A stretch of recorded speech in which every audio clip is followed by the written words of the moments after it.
Hello, my beautiful people. Thank you for visiting Docentes DigitalesTV.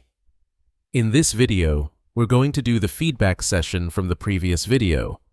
If this is your first time here, I recommend that you watch the previous video where we talked about the Cold War and NATO. Now let's test your knowledge.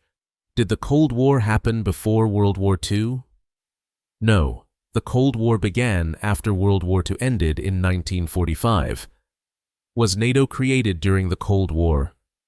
Yes, NATO was founded in 1949 to help prevent further conflict. Did NATO members agree to defend each other? Yes, that is the main rule of NATO. An attack on one is an attack on all. Did the Cold War include large battles between the US and the Soviet Union?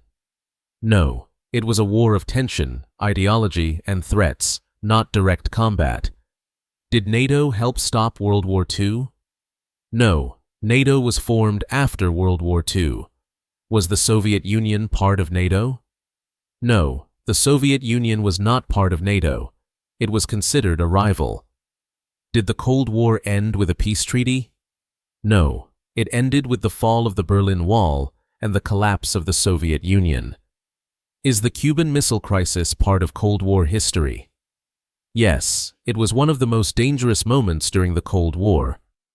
Did NATO ever launch an attack during the Cold War? No. NATO helped keep peace by being prepared, but never initiated war. Was NATO important in maintaining peace in Europe? Yes, NATO played a major role in keeping Europe stable during the Cold War. Remember to watch the video again to reinforce your learning. Don't forget to subscribe to our channel and stay tuned for the next videos in this amazing series. See you in the next adventure.